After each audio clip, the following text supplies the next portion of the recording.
Welcome to the Crypto Daily News. This podcast is created by Generative AI. Today is 25 November 2024. As always, links to all stories can be found in the episode notes. Let's dive into the world of blockchain and finance with a significant partnership announcement. Sui has teamed up with Franklin Templeton Digital Assets, a major player in asset management with a staggering $1.5 trillion in assets. This collaboration is set to bolster the Sui ecosystem, leveraging its innovative blockchain technology.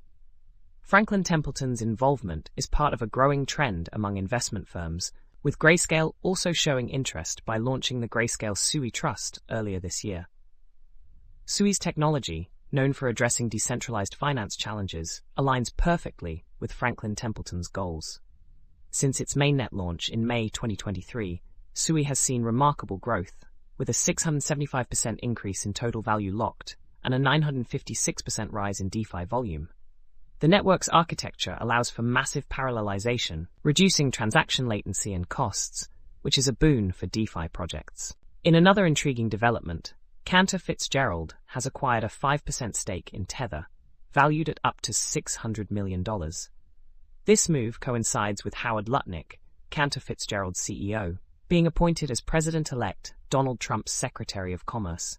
This investment could potentially bolster Tether's political support, given Lutnick's influence. Lutnick, already involved in the Trump transition team, plans to resign as CEO upon Senate confirmation. Cantor Fitzgerald has been a crucial banking partner for Tether, especially as the stablecoin issuer faces global banking restrictions. Recent investigations by the U.S. Attorney's Office are examining whether Tether has been used for illicit activities. Lutnick has expressed confidence in Tether's financial stability and highlighted the importance of a U.S. dollar-backed stablecoin in high-inflation countries. Additionally, Cantor Fitzgerald is launching a $2 billion Bitcoin lending program, further expanding its footprint in the cryptocurrency space. Turning our attention to Ethereum, there's growing concern over block production centralization, with 95% of blocks being created by just two entities, Beaverbuild and TitanBuild. This centralization raises fears of potential transaction censorship. To tackle this, Ethereum Improvement Proposal 7805 introduces fork choice enforced inclusion lists, or FOCL. This mechanism involves a committee of 16 validators creating inclusion lists of transactions that must be included in the next block. Block builders are required to include these transactions, and validators can only attest to blocks that comply with these lists.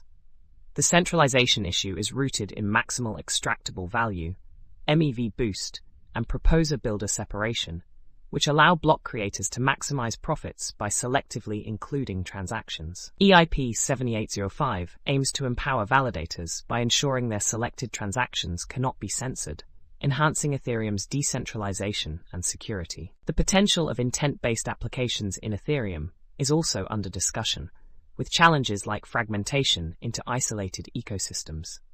The concept of invisible gardens is introduced, promoting seamless interaction among these applications.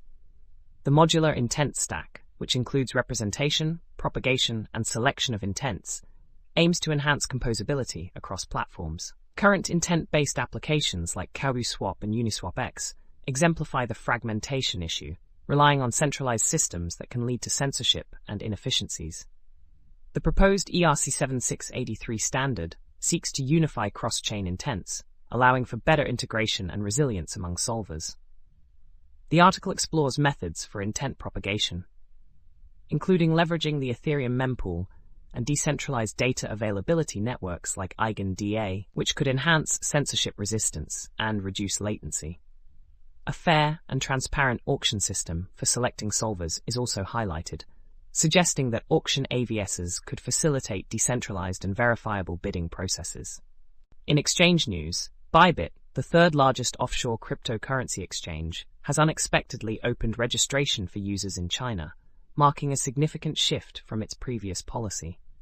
This move comes amid a competitive landscape where other exchanges have already allowed Chinese registrations, potentially indicating a strategic pivot by Bybit to capture a larger user base. However, this decision has sparked concern among Bybit's internal employees, as the exchange's certification page still states that it does not offer services in mainland China. Meanwhile, Binance is reportedly undergoing layoffs, with estimates suggesting that around 20% of its 8,000 employees may be affected. The layoffs are attributed to a challenging market environment and previous overexpansion. Despite this, Binance maintains that it will continue to recruit for hundreds of open positions. Additionally, the Hong Kong government is implementing new cryptocurrency regulations, seen as a step forward for the region's crypto landscape. Lastly, Karri Saarinen shares insights on striving to be the best in a competitive market, emphasizing that each market typically supports only one or two winners. He stresses the importance of providing quality solutions to customer needs and highlights the significance of hiring candidates with interest in their craft, taste, judgment, and skills. Saarinen critiques Carter's recent actions, suggesting that the company may be compromising trust by reaching out to angel investors about selling shares.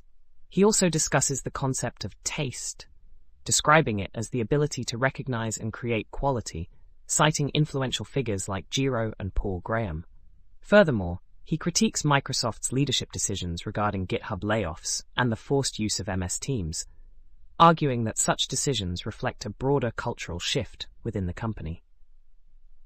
Saarinen highlights the importance of tools in a remote work environment, asserting that good tools lead to better outcomes. He reflects on the design philosophy behind Linear, aiming to break away from the typical corporate Memphis aesthetic prevalent in SaaS at the time, focusing instead on precision and functionality. Lastly, he comments on the Figma and Adobe deal, arguing that many in the finance sector misunderstand the distinct markets and tools that each company serves. That's all for today's episode of the Crypto Daily News. We hope you found these insights into the ever-evolving world of cryptocurrency and blockchain technology informative. Don't forget to check the episode notes for links to all the stories covered today. Join us again tomorrow for more updates. Until then, stay curious and keep exploring the crypto universe.